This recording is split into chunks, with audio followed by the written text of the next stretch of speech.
Picture yourself in a hall full of Roman warriors, each one with armor gleaming under the sun. Now look at the generals. They stand out not because they were better protected, but because they wanted to impress. The common soldiers, called legionaries, wore armor made for real war, strong and practical, designed to withstand blows and allow mobility on the battlefield. The generals, on the other hand, wore something called the lorica musculata.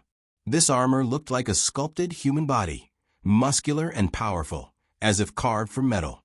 But in practice, it was more about showing power and status than actually protecting from attacks. It was as if the general's armor declared, "Look at me, I am the authority here." This style came from the Greeks, who loved depicting heroes with perfect bodies in their sculptures and paintings.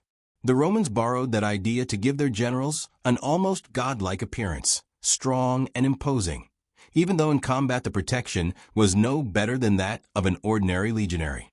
Think of it this way: the lorica musculata, that muscle-shaped armor worn by generals, was more of a parade costume than real protection.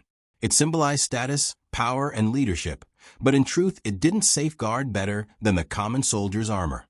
This cuirass was made of metal in two pieces, one for the chest and one for the back. Then it was hammered and adjusted to fit properly. It weighed about 11 kilos, 25 pounds, which made it quite heavy. For a general, that wasn't an issue, since he wasn't fighting on the front lines. The real purpose of the armor was to shine, to show authority, and to command respect. Often, these pieces were decorated with images of gods and mythological heroes, making the general look almost sacred. So it wasn't just armor, it was also a symbol of power and Rome's grandeur. Meanwhile, the legionaries, the real fighters on the battlefield, had a very different kind of armor. They needed something practical, something that truly blocked strikes. That's why they wore the lorica hamata, a kind of iron shirt made of thousands of interlinked metal rings, like a giant chain.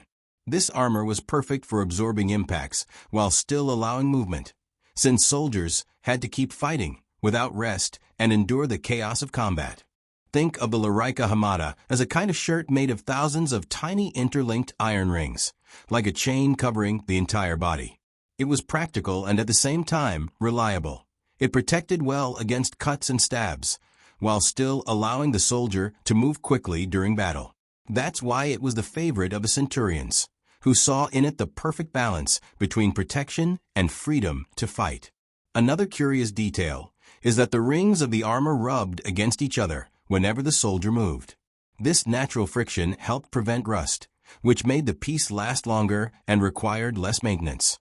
It was exactly this durability that made the lorica hamata the most widely used armor during the Roman Republic and kept it popular into the early empire. Only later did it begin to be replaced by the lorica segmentata, an armor made of metal strips that covered the body more rigidly, offering even greater protection. When compared with the general's armor, the legionaries was far more practical and efficient. Its design had a clear purpose: to keep the soldier alive, fast, and ready to fight. At first, however, there was a problem. Each soldier had to buy his own equipment. That included the armor, the sword, and everything else he needed. This meant that wealthier soldiers could afford stronger, higher quality items, while poorer ones had to settle for weaker or less durable versions. This only changed after the reforms of Gaius Marius at the end of the Republic. From then on, the state began providing equipment for all soldiers, ensuring standardization. Even so, the cost was still deducted from the soldiers' paychecks. In other words, it wasn't exactly free. But this measure brought a huge advantage. It guaranteed that every legionary was well protected and equally prepared for battle, without depending on his personal wealth. Picture a powerful scene.